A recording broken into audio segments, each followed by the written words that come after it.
forget that we are involved in a serious social revolution where is a political party that will make it unnecessary to march on Washington?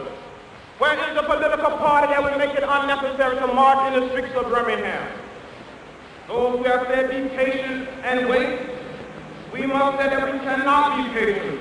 If we do not get meaningful legislation out of this Congress, we will march through the South, through the streets of Jackson, through the streets of Danville, through the streets of Cambridge, through the streets of Birmingham.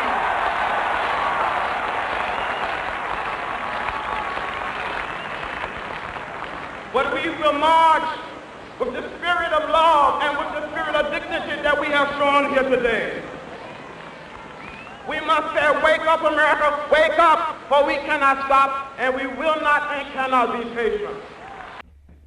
As a little child, I tasted the bitter fruits of racism, and I didn't like it. I didn't like seeing those signs. I didn't like when I went to the theater. All of us little black children had to go upstairs to the balcony, and all the little white children went downstairs to the first floor. I would come home and ask my mother, my father, my grandparents, my great-grandparents, why? They would say, that's the way it is. Don't get in the way, don't get in trouble.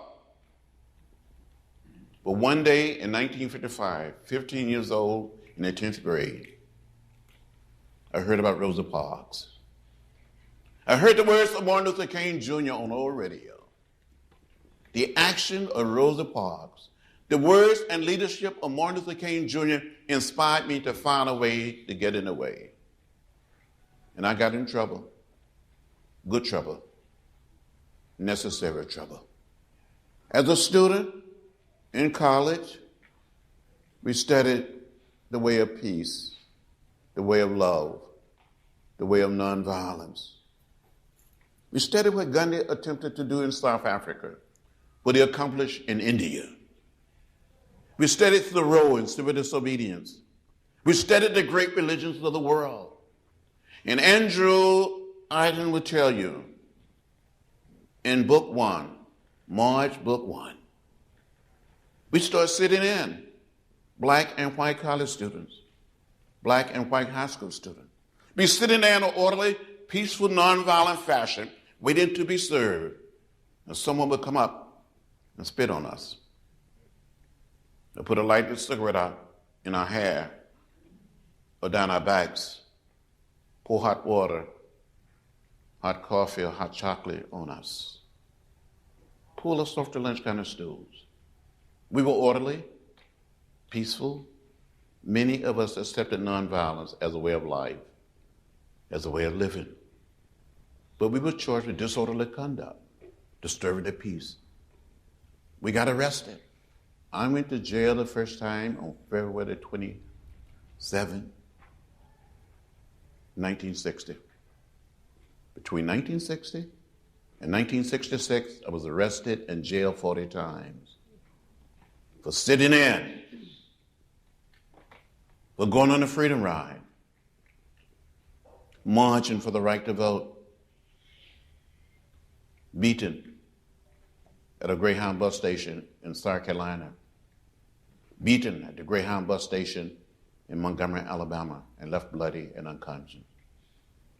Beaten, having a concussion on that bridge in Selma, Alabama on March 7, 1965, a day that became known as Bloody Sunday. But I never became bitter or hostile, never gave up. I never gave in. I kept the faith, and during all these many years, I've tried to keep my eyes on the prize. March, book 1.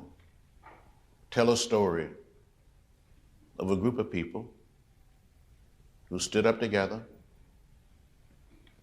rested together, beaten together, and jailed together. Some of my friends didn't make it. They died.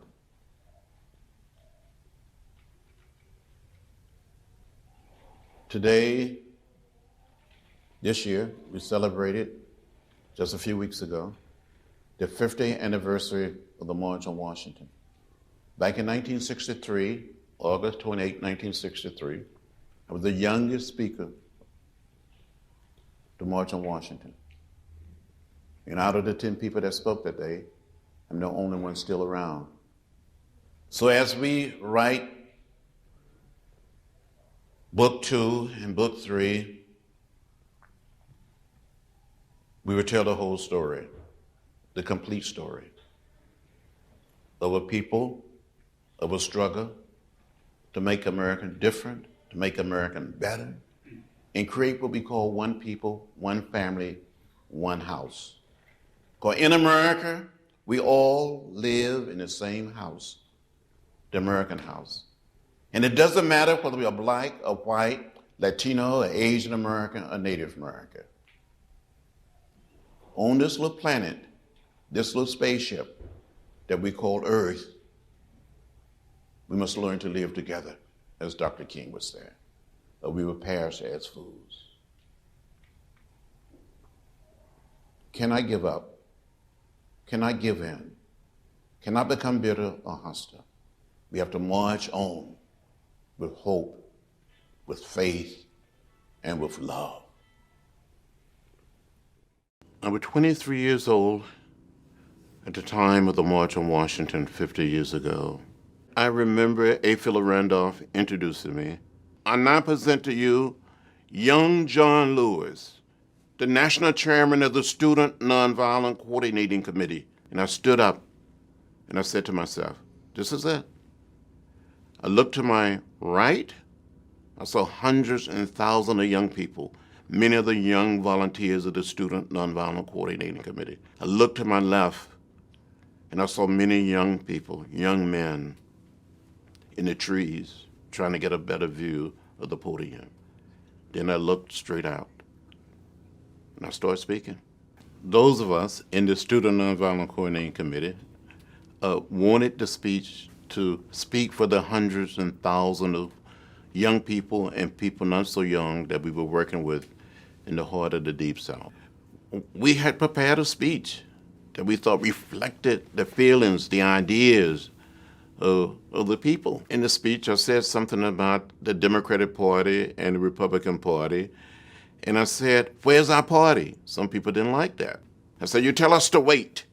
You tell us to be patient. We cannot wait. We cannot be patient. We want our freedom, and we want it now. We're now involved in a serious revolution. The black mass is restless, and some people said, you cannot use the word revolution. And Mr. Randolph came to my rescue and said, there's nothing wrong with the use of the word revolution. There's nothing wrong with black masses. I use it myself sometime. But then what people really didn't like, near the end of the speech, I said, if we do not see meaningful progress here today, the day will come when we will not confine our marching on Washington, but we may be forced to march through the South the way Sherman did, nonviolently. They said, oh, John, you can't use that. I said, John, that didn't sound like you. That's what Dr. King said. And Mr. Randolph, A. Philip Randolph, says something like, John, we come this far together. Let's stay together. Can we change that? I cannot say no to Dr. King.